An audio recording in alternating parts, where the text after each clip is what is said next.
优秀的人不会陪你在底层晃荡，贵人不会以熟面孔出现。你一生常打交道的不过5到7人，社交圈太杂，你根本忙不过来。生活中，伴侣、朋友、亲戚、同事、领导，还有生命中的贵人，构成了你的核心圈子。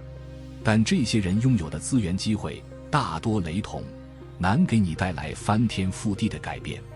听说过密友5次元理论吗？你的财富智慧就是你常接触5个人的平均值。不向上社交，不接触新事物，不学新技能，你的认知上限就是身边5个常联络人的平均水平。你身处什么环境，就注定成为什么人。古有孟母3000的典故，如今想跨越阶层，就得不断换圈子。高龄投资人张磊说过，和谁同行比去哪更关键。你混得差，只因你没泡在贵人的池子里。贵人多半在半山腰，而大多数人还在深渊挣扎。想遇贵人，先靠自己往上爬，才有被看见的机会。有句话说得好，迷茫时读书，难过时运动，低谷时沉淀，独处时自省。低谷的沉淀打磨，才是塑造成功的真正关键。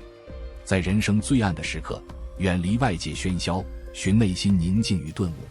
低谷期是专注自我、审视自己、提升自己的绝佳时机。俗话说，物以类聚，人以群分。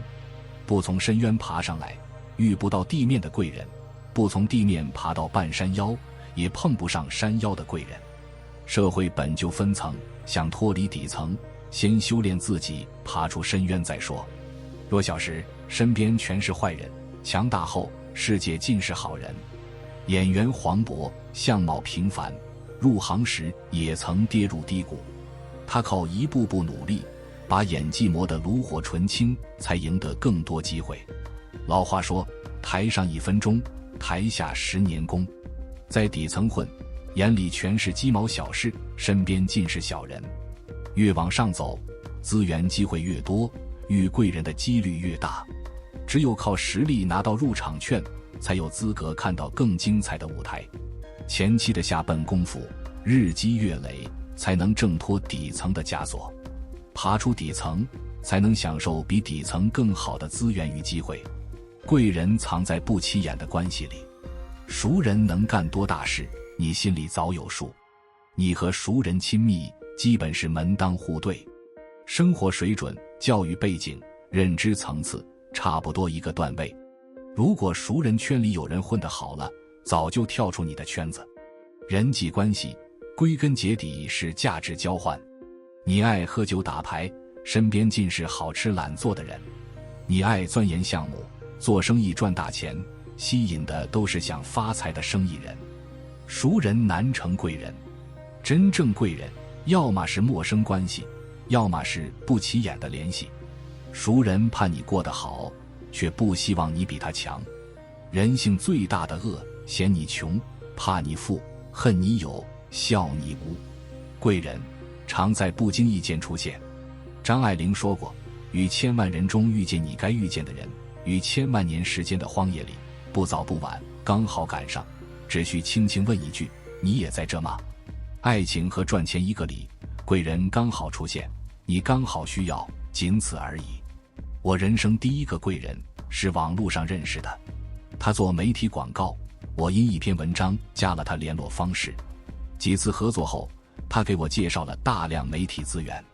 后来他做自媒体，写文章，拍影片，又带我入局捞金。在成长中，对网络的认知不断提升，找到更多商业机会，也发现了自己的价值。这些年靠网络吃过红利，赚过第一桶金，跌过低谷，但在贵人指点下一次次爬起。成长路上，朋友、父母、伴侣帮不了太多，只有陌生人才可能成为生命中的贵人。贵人不是直接塞钱给你的人，而是在你低谷时拉你一把，在你无助时雪中送炭的人。真正的贵人以陌生人身份出现，他们一句点拨，一个鼓励，足以让你瞬间觉醒。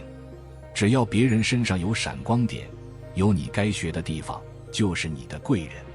主动的人先想世界，被动的人只能当奴隶。俗话说，引路靠贵人，走路靠自己，成长靠经历，渡人先渡己。贵人不会全程陪你，他们只点拨迷津，能到什么高度，靠你的执行力和认知。跳出熟人圈子，才有机会看见更大世界，遇见更优秀的人。今天先分享到这里，如果对你有帮助，欢迎按赞订阅智慧补丁，超越自我，完善人生。